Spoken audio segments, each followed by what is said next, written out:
All right, so we've got two concur, not concurs before us. We'll start off with the Baltimore City Police Department. So if council can just explain what the House did, and then I'll defer to both Baltimore City senators to make comment and motion. This is Senate Bill 786. This is the bill to return control of the Baltimore City Police Department to Baltimore City. The House amendments, you may recall, there's an advisory board on the transfer of control of the police department that's set up under the bill. The amendments require that the three members representing the community are subject to confirmation by the Baltimore City Council. Their appointment with the amendments that the Senate had were to be by the mayor. The second thing that the amendments do is it provides in uncodified language that it is the intent of the General Assembly that enactment of the transfer of control of the Police Department of Baltimore City will not remove the right to collective bargain currently afforded to Baltimore City police officers under state and local law. So do either of the senators representing Baltimore City want to make a comment? Senator Carter, Senator Sooner, okay. Comment. No, so do you want?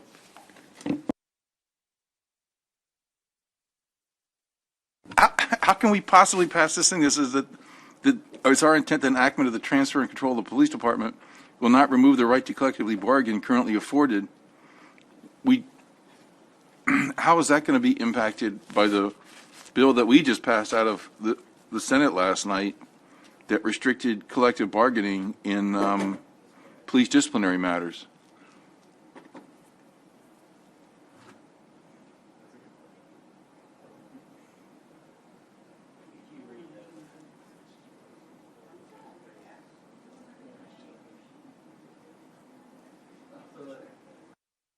I think the term there, where there might be some vagueness, is that it's those rights currently afforded to Baltimore City police officers under state and local law.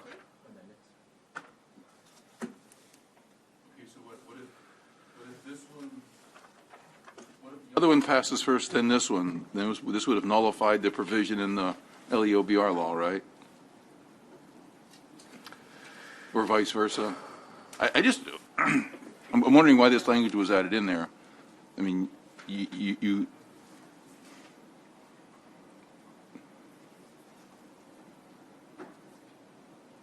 I guess we're not changing the right to collectively bargain just on those certain matters, right?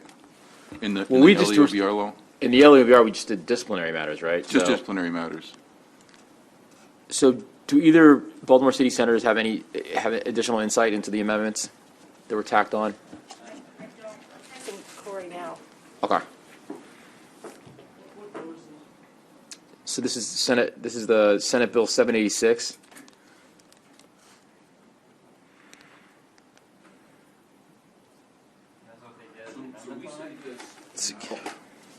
Does that establish some sort of contractual rights, and then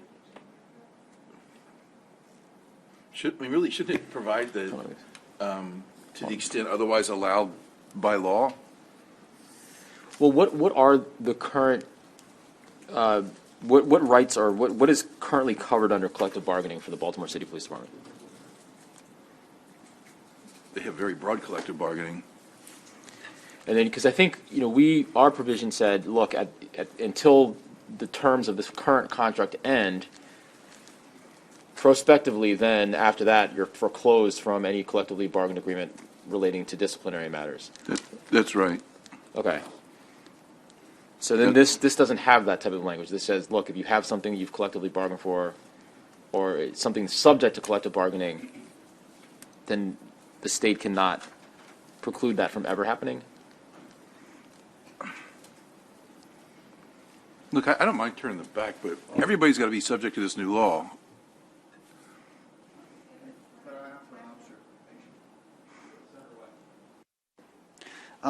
This language is not part of the law. It's like suggested what's the word for it? A statement of intent. It's uncodified. So the law will be the existing law plus the law we're passing. Is the law. It just doesn't appear in the code, in the annotated code, but it's still the law. It just says the intent. I don't think it's not law that some court can rely on to overturn an actual law that we passed. Jamie, I'm right on that, aren't I?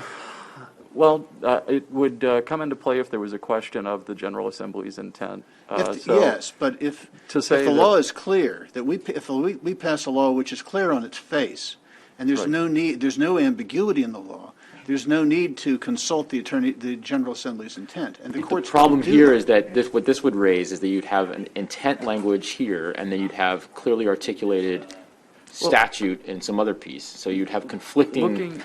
You'd have conflicting guidance. As in today, and so it's our intent that they will retain those when we move them over. I'm not a labor lawyer like this, but collective bargaining. But when we do this, we step into the realm of the federal law, and I don't know how this would impact. Can we get a quick decision by?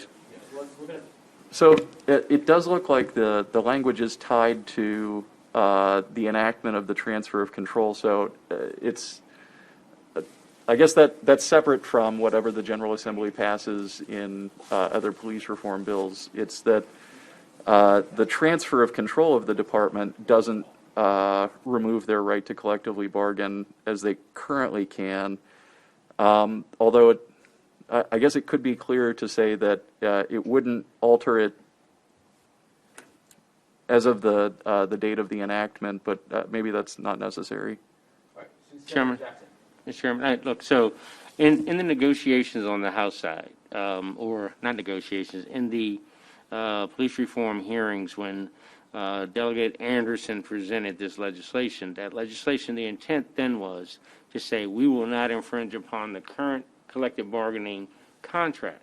So once that expires, or whichever comes first, the implementation of it falling under the city, they will no longer be able to collectively bargain going forth. So they were not going to affect what's currently on the books, that's been currently negotiated.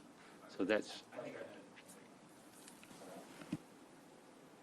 Oh, I didn't realize I had pressed my button, but that if that's the intent, Senator Jackson, this language may not reflect that intent, or may not precisely reflect that intent. Yeah. Couldn't we just that this was that it's in our intent that whatever prohibitions are added that this would. So he says currently afforded. Subject to any statewide limitations on collective bargaining.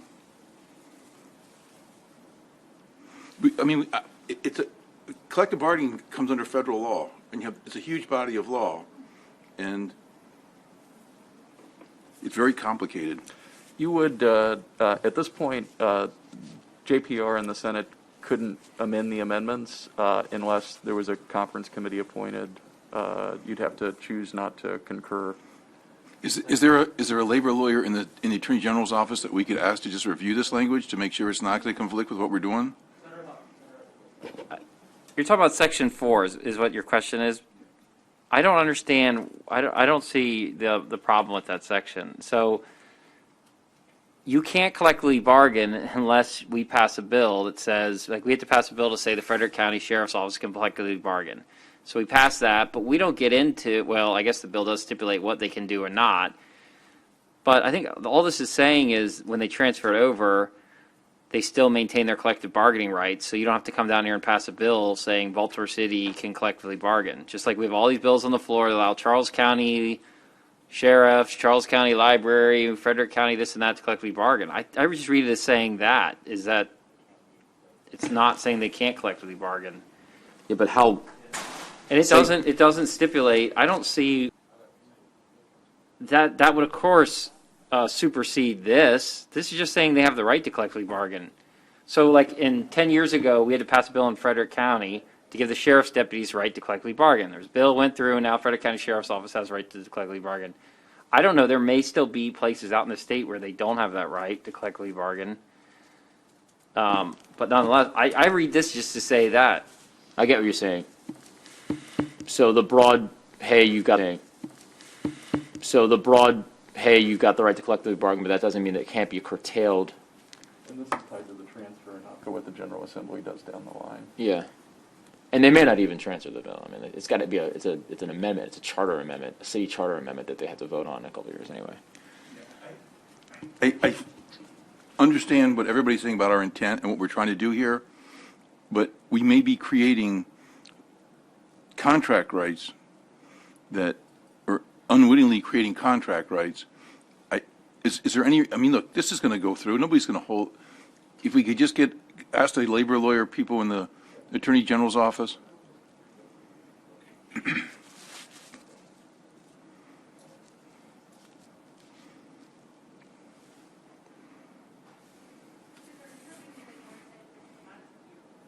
Could have.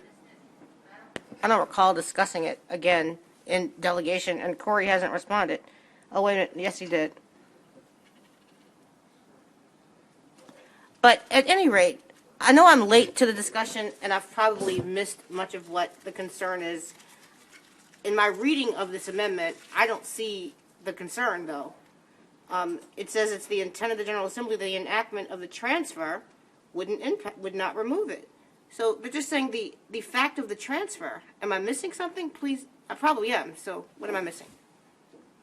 So the initial question came up was if we pass what we did with the Speaker's bill, which precluded collective bargaining as it relates to the disciplinary process or processes, would we then create a conflict by passing this?